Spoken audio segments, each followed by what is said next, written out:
Good day, friends. My name is Justin Waterfield, and on this video we're going to be taking a look at 5 of our best-selling distortion pedals. Let's hit it.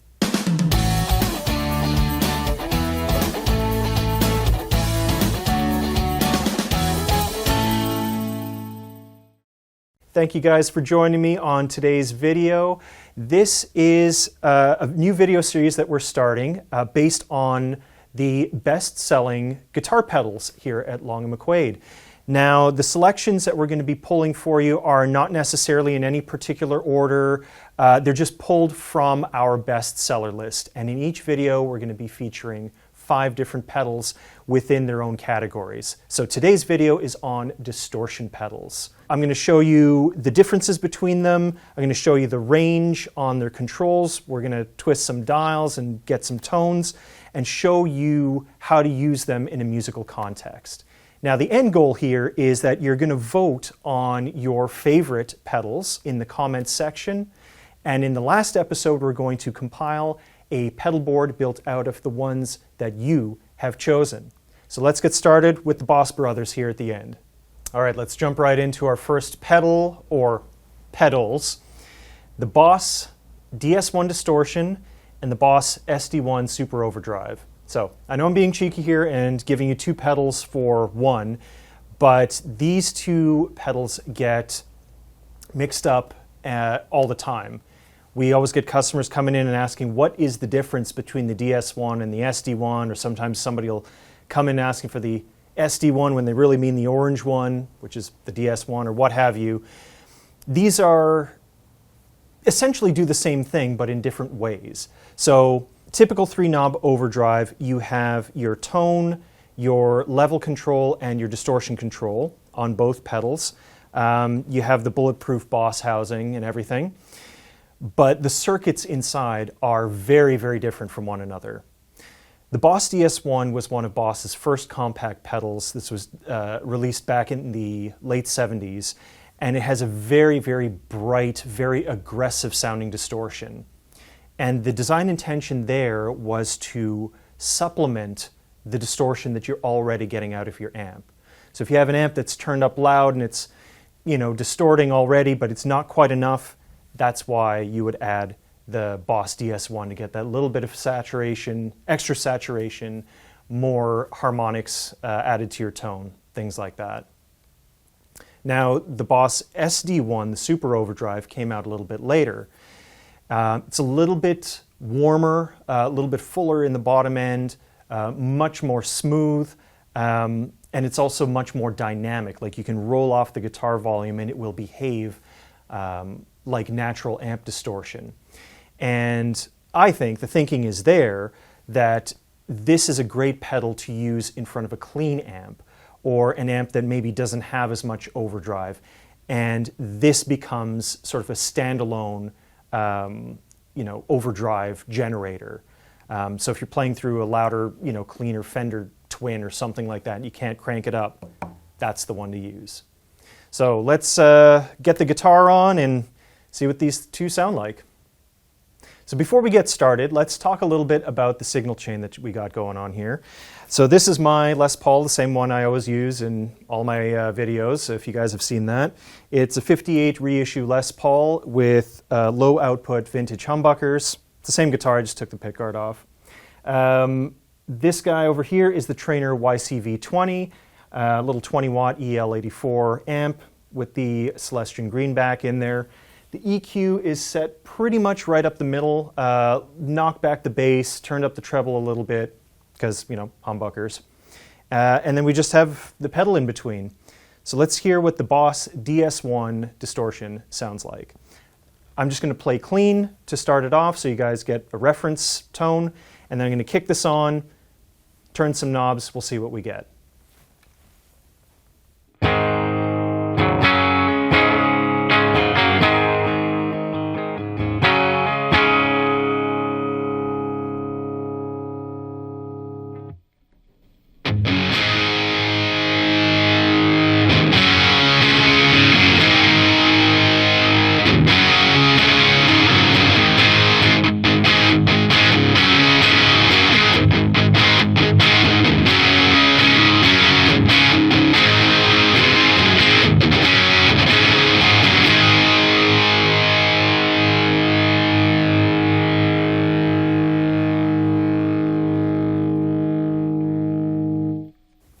Cool. So right there you can hear that this has a very, very aggressive sound on its own going into a clean amp. It almost kind of reminds you of like 80s metal, even though it's playing open chords, but like the tonality of it sort of reminds you of all those, the bands in the 80s that, put this in front of their giant Marshall stacks, with the hairspray and everything. Let's turn the dials and see what kind of different tones we can get out of this thing.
You get the idea. It just keeps going and going. You could walk away and have a sandwich and come back and this thing would still be ringing. So that's what I mean. It adds a lot of distortion on top of what you're already doing. But let's switch it up here. Let's see what this sounds like in front of a dirty channel. So same amp, same EQ. It's a shared EQ across both channels. I'm just going to switch over. And, okay, now we're in the drive setting. So that's what this sounds like.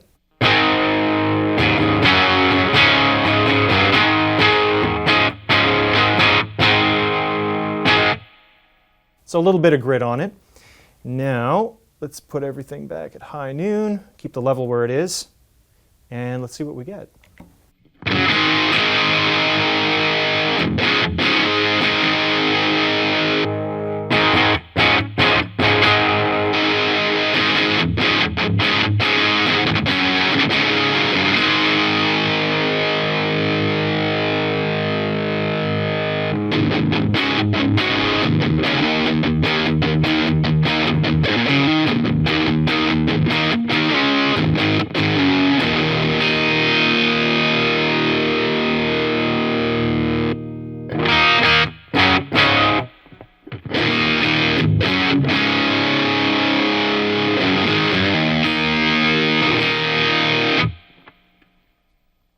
So I don't know about you, I don't know how it sounds to you guys watching out there, but that to me, in the room with the amp right beside me, that was the tone I preferred. This thing going into an already distorted amp and just adding that little bit of extra push, that's where this pedal really shines.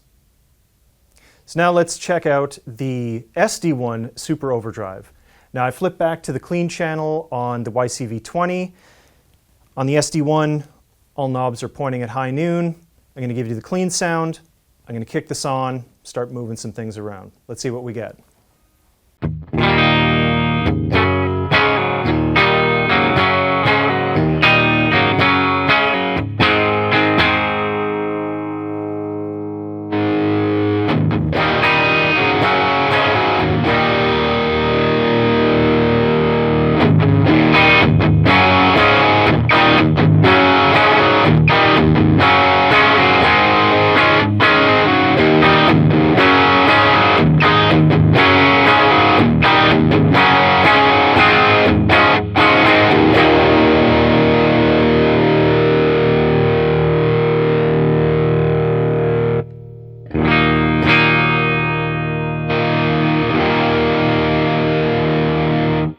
So right there, you can hear exactly what I was talking about. Much, much fuller sound, less crispiness on the top end, a lot fuller on the bottom. Yeah, it's kind of gives you that amp in a box kind of sound. So let's play around with the drive and the tone knob and see what else we can get.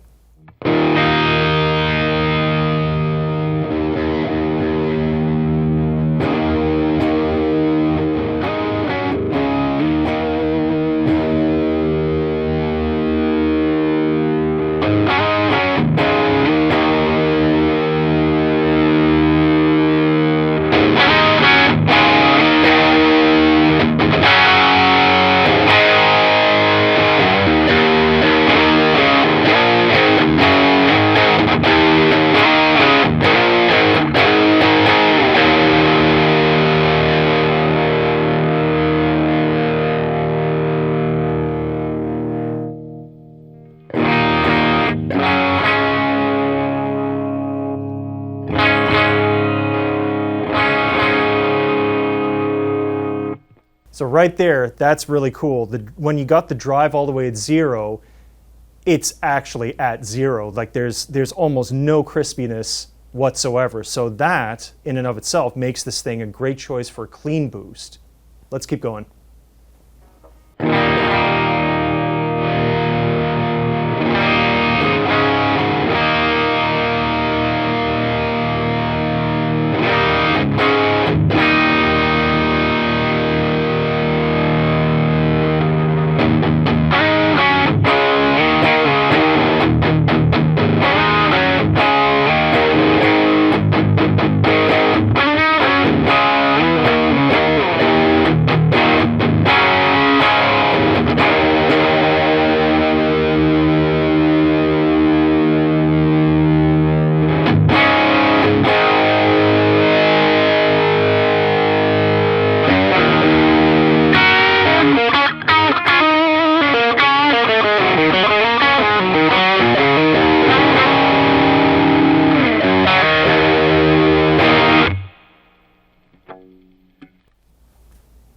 And there we go. There's the Boss SD1.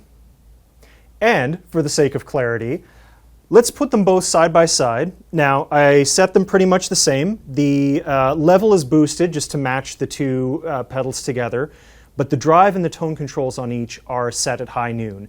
And I'm just going to basically play the same chord over and over again. I'm going to flip between the clean sound, the SD1, and then the DS1, and just do a round robin so you guys can hear what that sounds like. Here we go.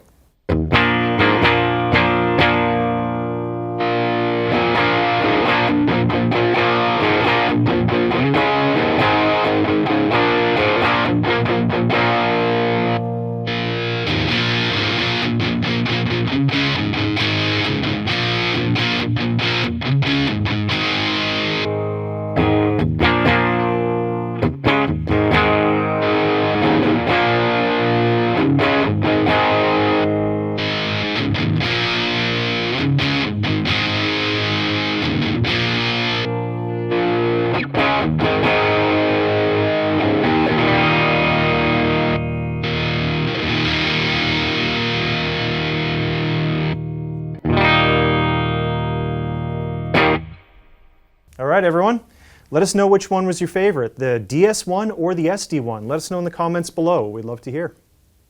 The next pedal we're going to talk about is the venerable Rat pedal. Everybody knows about this one. This one has been around forever. It was originally designed to emulate the sound of an overdriven amp without actually having an overdriven amp. So again, kind of feeding the same type of scenario as something like the Boss SD1, which we just looked at, but in a much, much higher gain format. Also, the voicing is designed to be that whole elusive brown sound Marshall in a box that everybody seems to be chasing. There's a very, very wide range on all these controls, which we're going to hear when we get to the demo section here. Again, we've got 3 knobs: distortion, filter, which is another name for a tone control, and the volume. Now, something that a lot of people get confused about is the filter control is actually wired in reverse of a normal tone control. So if you've never played with pedals before, what we just did with the Boss pedals, you'll notice that as I turn the knob up, which is towards the right, the sound got a lot brighter. And as I turned it to the left, the sound got a lot duller. For some reason on the Rat, it's the opposite, that the lower it is, meaning to the left, the brighter it is, and it gets more and more dull and bassy towards the top of the dial. Why this was done, I don't know. I'm sure there's a good explanation out there somewhere. This is a great pedal for platform amps. So again, if you have a Fender Twin, or if you have, big old half stack or full stack that you really can't wind up, and get natural distortion out of, this is such an awesome pedal to use. As a standalone distortion, as even feeding like a mildly overdriven amp, this thing is a doom machine, and I'm going to show you what I mean. All right, let's see what this thing sounds like. For this, now I should note that I tuned this down to drop D. Now my guitar is normally in E flat tuning, so this is going to put me in drop C sharp. I told you this thing is a doom machine. You're gonna hear what this this is all about. So this is the clean tone here.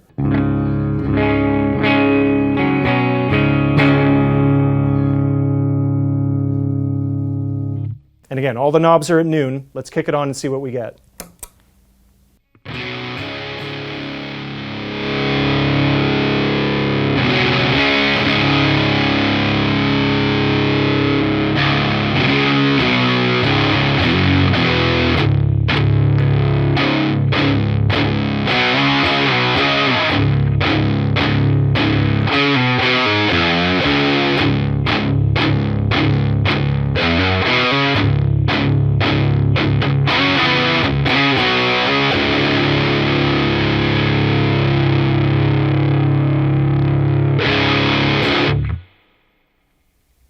That's like my favorite tone in the whole world, right there. Everything, volume a little bit higher, but just high noon on the distortion, the filter. Ah, chef's kiss. Let's see what happens when we move the filter and the distortion knob around.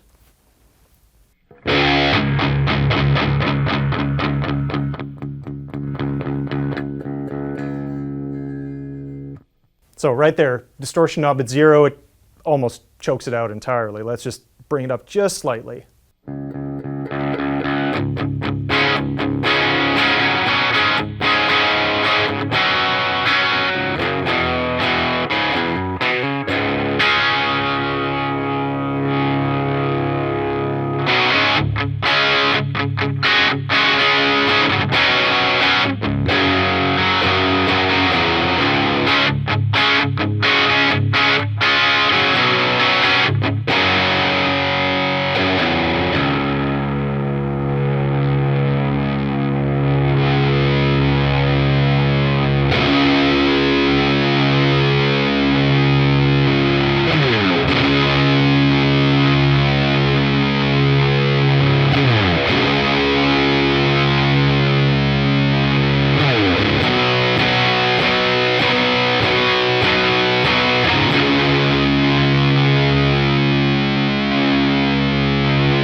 So right there, huge, huge range with just these two controls. I didn't even touch the volume.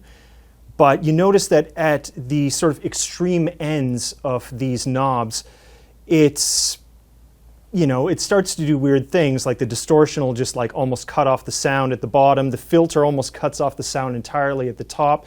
Really, really broad range, but that's what makes this pedal so cool and so flexible. If you're a player that needs a distortion factory, this right here is the one to get. It's one of my personal favorites.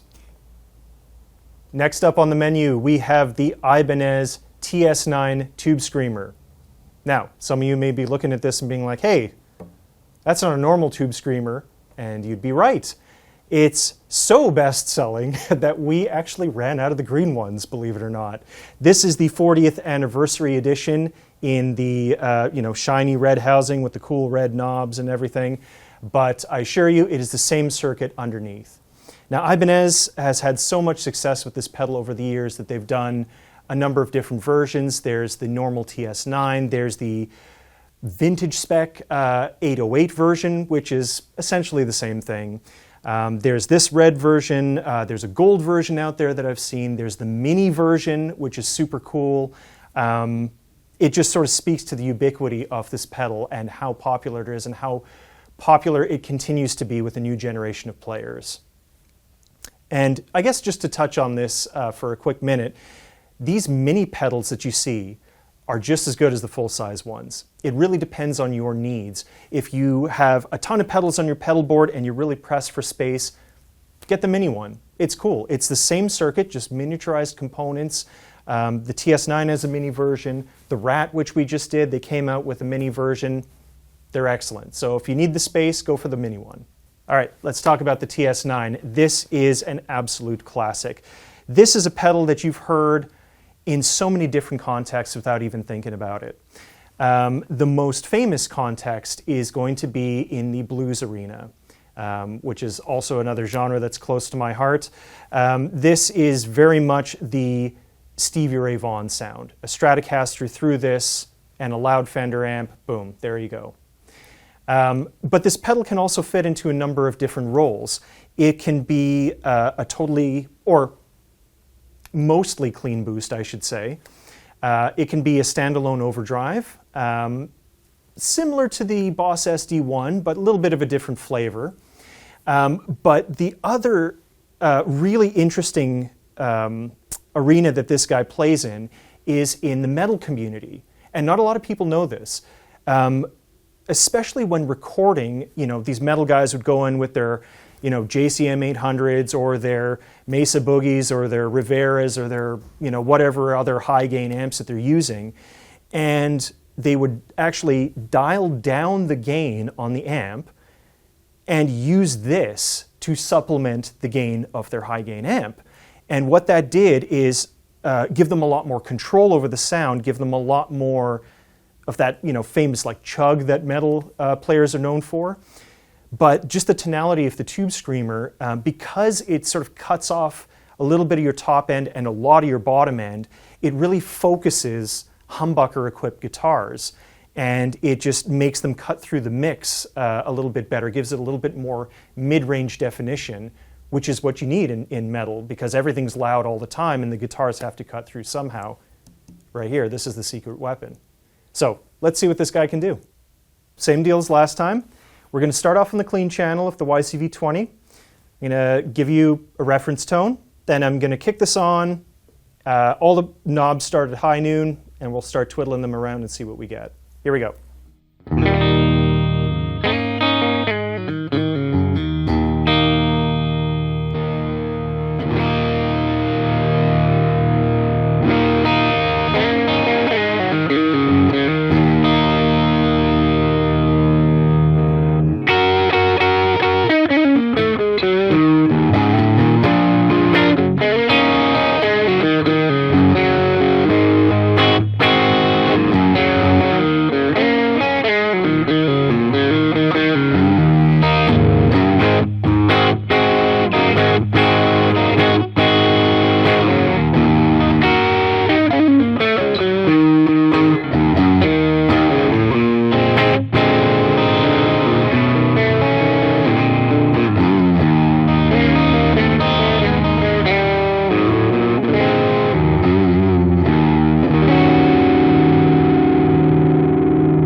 So right there, you can hear nothing crazy going on, no super high gain, nothing doing. It does, focus it a little bit. It's got that really obvious mid-range kind of hump to it. But that's its sound. That's what it's designed to do. And I have a feeling that's why it complements Fender amps specifically so well, especially like the blackface, silverface ones, because those circuits, just for your own knowledge, have a bit of a mid-range dip in them. And when you add something like a Tube Screamer to it, it kind of lifts that mid-range dip back to, where it should be. And that's why it sounds so good. But let's keep going with this and see what else we can get.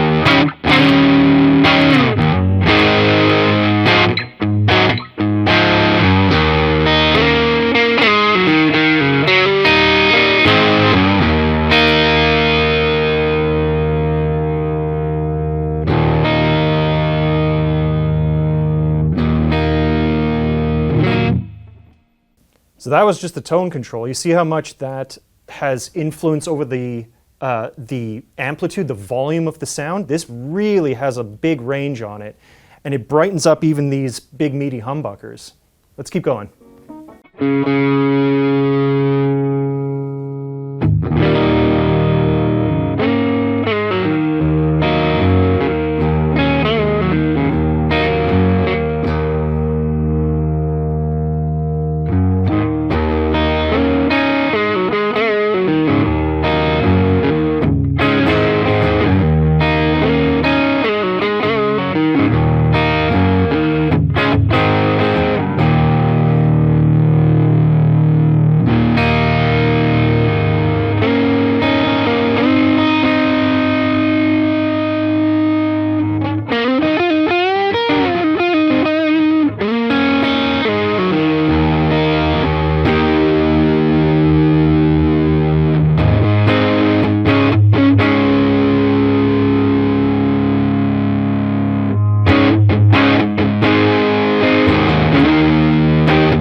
Cool. So lots of really subtle, really smooth, natural tones available here. Not really getting the full Stevie Ray Vaughan treatment because I am rocking the Les Paul with the humbuckers, but you're going to have to take my word for it. All right, we're almost at the end of the list. Let's check out the next one on the menu. It is the Fulltone OCD. This is a modern classic. Everybody has one or has had one or has at least played through one. This is the modern definition of the Marshall in a box tone.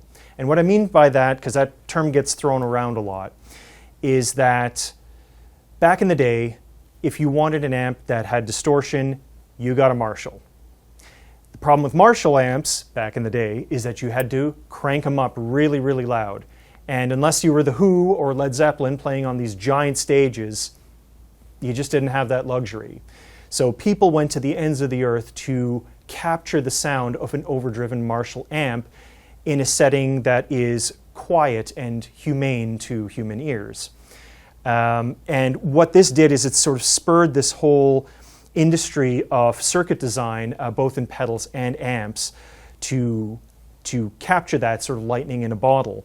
And this is the most recent version of that quest, and it sounds really, really good. This is another very flexible pedal with another one of those that has a lot of range in the controls, and it can fit a bunch of different scenarios.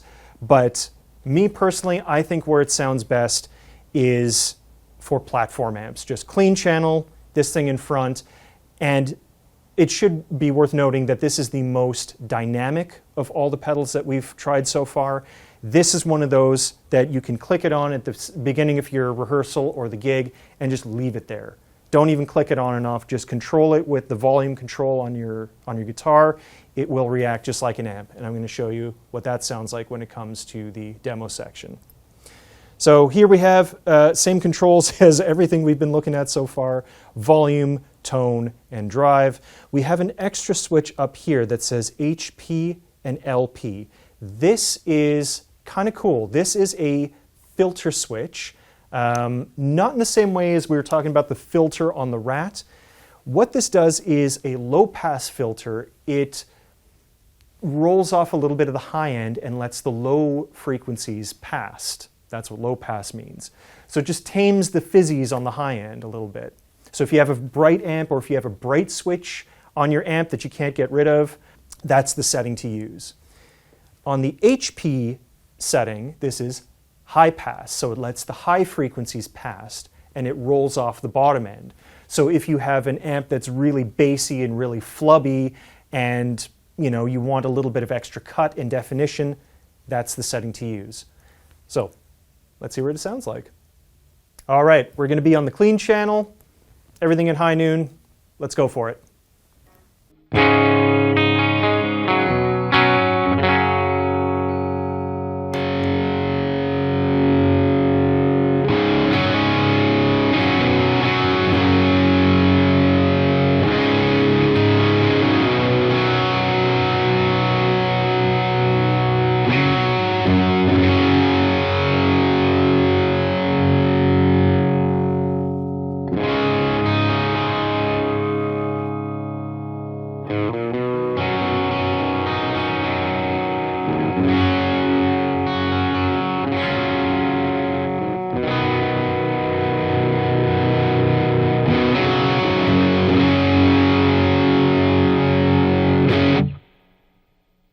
So I hope you all caught what I did there.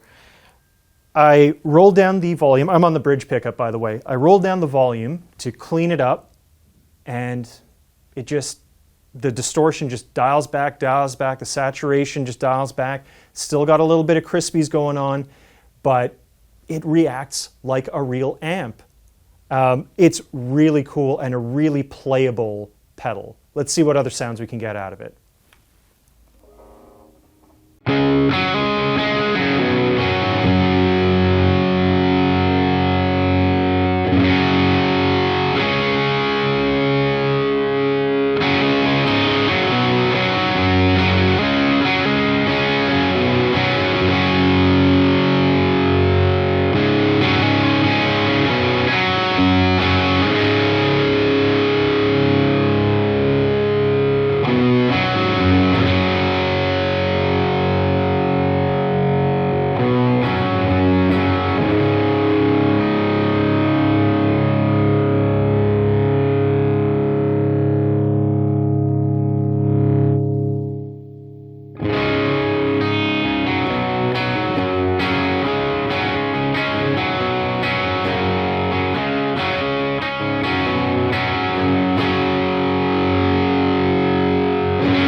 Huge amount of gain on tap, but yeah, it's really, really flexible. It can go down to just about nothing and then all the way up. Now, with the gain on max, let's try this little experiment. I'm going to roll it back and see how clean I can get it.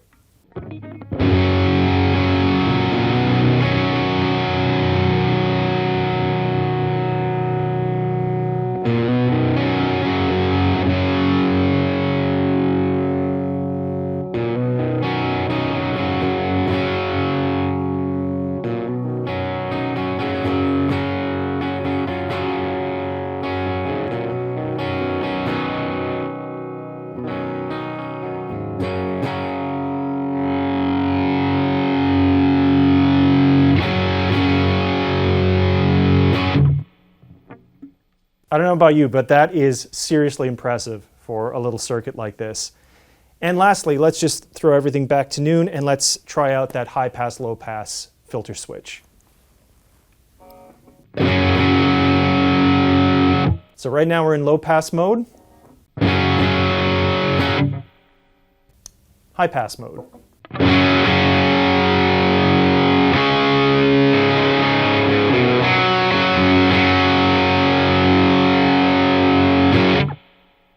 So right there, again, I hope you guys can hear this, just wakes up the whole pedal and the whole amp. I'd say for this amp, that is the setting to use right there.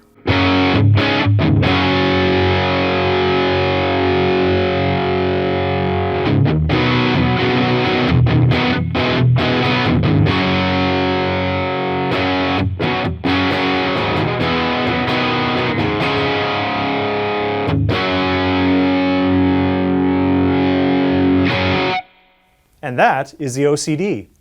Now, just want to remind you guys, if you guys are digging this, let us know in the comments below which ones you like, which ones you didn't like so much. Vote on your favorites. All right, last but certainly not least is the Electro-Harmonix Soul Food. And I feel like this is probably the most misunderstood pedal on this list. This is a clone of a very expensive, very hard to get boutique pedal. Now, I'm sure some of you out there are well aware of the Klon Centaur. This was a very, and still is a very, very big deal, this particular pedal, because it's so exclusive, because it's so hard to get, but also because it sounds so good. And I don't think the builder's making them anymore, so you can't even buy one. Jeff Beck has one. John Mayer has probably a few. I'm sure Eric Clapton has been in the vicinity of a Centaur at some point in his career. Very, very cool pedal. It's essentially supposed to be a clean and transparent overdrive. So what does that mean? What does all that marketing hyperbole mean?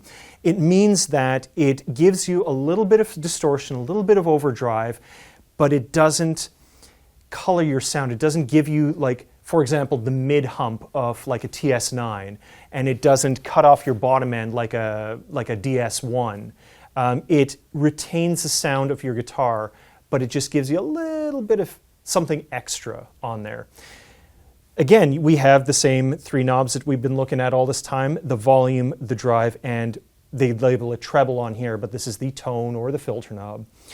The drive knob on this pedal is interesting because it's not actually a distortion control. It is controlling the amount of distortion, but what it's actually doing is it's a blend control between your clean signal and the distortion signal. So you essentially have two signal paths within the pedal, the clean signal and the distorted signal, and this drive control lets you blend between the two according to how much, how many crispies you want. This pedal is great for boosting your amp for like solos. If you need a level boost, you can just hit it right there. If you need to push an already overdriven amp, and again, just get that little something extra without adding any extra EQ tonality to it, this is the pedal for you. Let's see what it sounds like. All right, so the way I have this set up is the treble control and the drive control are at noon. The volume, I've backed it off quite a bit. This thing has a ton of output, so to avoid having to adjust the gain control on the microphone in front of the amp and messing with a whole bunch of stuff behind the scenes, I'm going to keep the volume control a little bit lower than we have been doing with the other pedals here. So I'm going to be on the neck pickup for this. This is on the clean channel, and then I'll flip over to the drive channel, twiddle some knobs, get some tones. Here we go.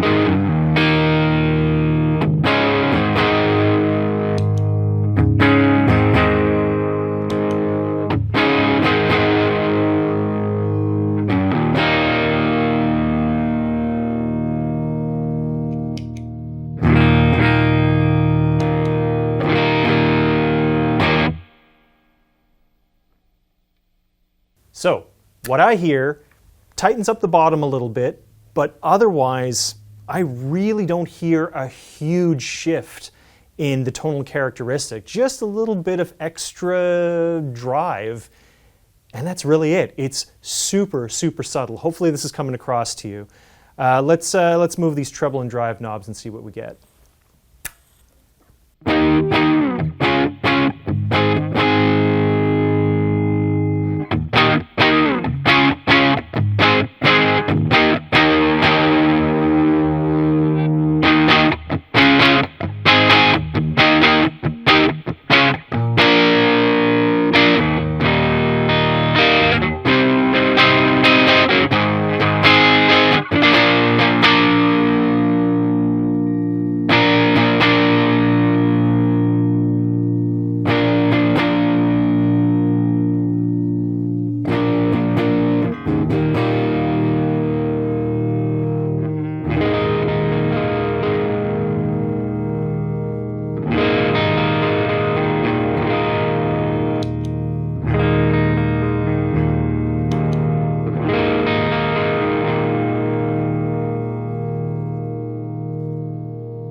I don't know if you guys can hear that. I got the drive all the way down, so it's just the clean signal going through, but it is adding a little something. It's just tightening up this neck humbucker, just making it bounce a little bit more. I really don't know how else to describe it, but let's keep going.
So I actually landed on something kind of cool there. That really brightened up the neck humbucker. Like that almost sounded and felt when I was playing it like I was on the bridge pickup. I almost had to like check myself.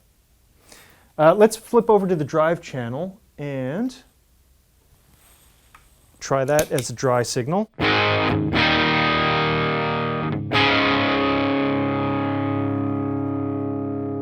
And mold it from there.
So it's almost like you're putting like a little bit of polish on your guitar tone. Like whether you use it on a clean sound and set it clean, or you use it on a dirty sound and make the pedal dirty, or whatever, it'll fit into whatever role you put it, and it just adds that little bit of finishing touch. It's almost like what you expect a recorded electric guitar to sound like.